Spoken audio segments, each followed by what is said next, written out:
Hey guys, in this video, 4 simple ways to manage anxiety. We all get it, but don't always talk about it. So I wanted to share what works for me, plus how do we convert those anxious moments into productive energy we can use right away.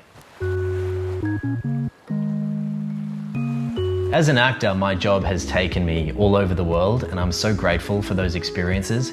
But like any job, it comes with its fair share of stress. I often get anxious preparing for auditions, remembering lines, there's fear of judgment, a whole thing on comparison. If you're lucky enough to book a role, you can get performance anxiety, and if you don't, you can stress out about money and future employment. Acting can be stressful. So over the years, I've had to build up tools that I rely on now to reduce my stress. And the greatest realization has been, not only can I use them to reduce my anxiety, but I can also convert that energy into productive energy, which helps to optimize my performance and get better at my job. My journaling strategy is very simple, and I'd love to share it with you. So we're flooded by information and deadlines every day, and it's like they're floating around in my mind without being structured. This makes me feel anxious and disorganized. So for me, journaling has 3 key benefits: structuring thoughts, answering any anxieties, and raising my frequency. I try and journal once every day, either in the morning or before I go to sleep at night. In the morning, I'll set up in the living room, make myself a cup of coffee, and put on a good playlist. I'll start to write out my to-do list for the day, prioritizing my thoughts, getting them out of my head and onto the paper.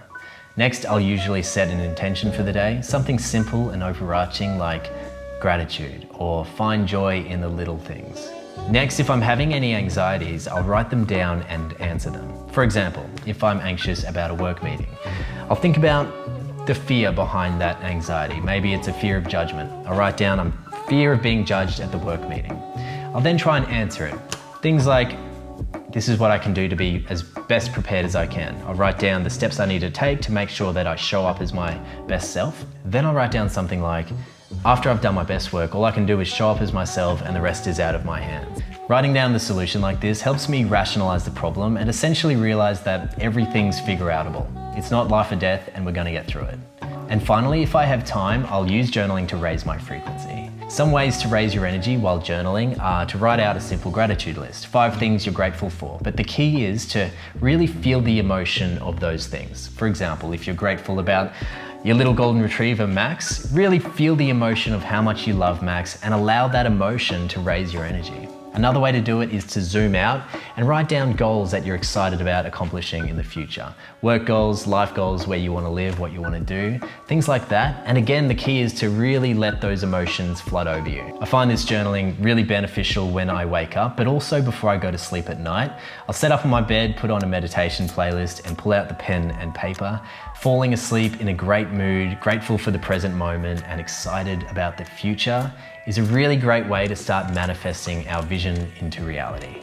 It also influences our sleep and how we wake up the next day. It starts this great positive cycle. I've actually made a video on sleep. If you want to check it out, I'll put the link below. I'd love to show you a quick way to meditate right now without having to pay for a course. Research shows that meditation is one of the best ways to reduce anxiety, and that when we meditate, our body is in a rest 2 to 5 times deeper than it is during our deepest sleep. It's the art of doing nothing, so why is it so tricky making it a habit? I guess we live in a world where we're constantly chasing the next hit of dopamine and can so easily become distracted. So maybe people sit down to meditate and get disheartened when their mind is so busy. I used to think that meditation was about stopping thoughts completely. I now know that it's more about focusing on one thing and allowing those thoughts to come and go without any judgment. I don't personally think you need to pay for meditation. I did a course in Vedic meditation and the fundamentals are quite simple. I'll be able to show you right now so that you can get started straight away. I simply sit down on a comfy couch without my head being supported so that I don't fall asleep. And I'll start breathing through my nose, using my diaphragm, and bring my attention down into my body. I'll bring my attention to my heart and imagine my heart beating in coherence.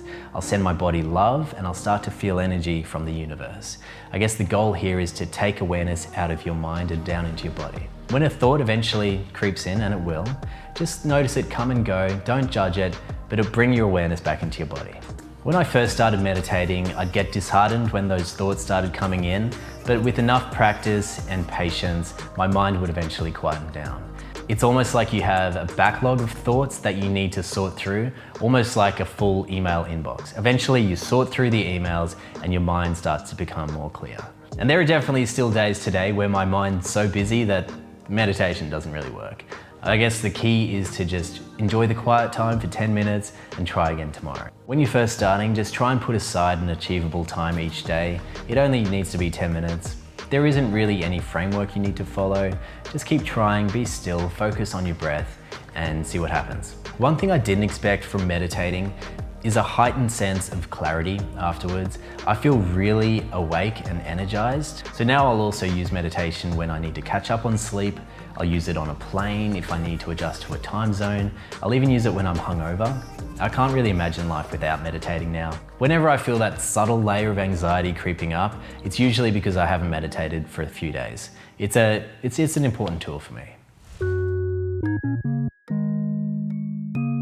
When I'm feeling stressed and low in motivation, I find it really helpful to think about the science behind why it feels so good to exercise. When we face a challenge and we're stressed, we release the stress hormones cortisol and adrenaline. In the past, we would exert physical energy to overcome the challenge, like evading a saber-toothed tiger. This would burn off the adrenaline and the cortisol. With modern challenges like social media, work, and deadlines, it's unusual that we would exert physical energy to overcome the challenge. So the adrenaline and cortisol builds up despite solving the problem.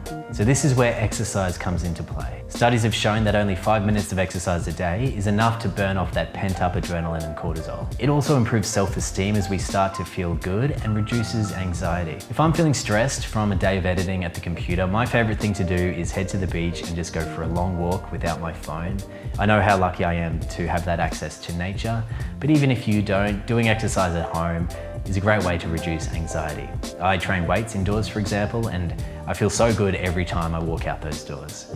I find it really helpful to understand the science behind why exercise is beneficial for anxiety, so maybe that's something you can call on next time you're feeling anxious. On days where I need a little extra help or I'm too busy running around to do the other techniques, I'll go for a natural supplement like CBD. CBD doesn't cause a high like THC and has been shown to reduce anxiety and depression. It also may alleviate pain and inflammation. This last week, I've been using CBD gummies by Pure Leafs, and I've been very impressed by how quickly they act as a stress relief, but they also have allowed me to get into flow with my work where I'm less distracted and I'm really enjoying it. I also think these gummies would be great for weed smokers who want to relax at the end of the day but might want to stop the habit of smoking weed. They also help me fall asleep very quickly. The gummies I've been using are Pure Leafs, and there's a link for 10% off below.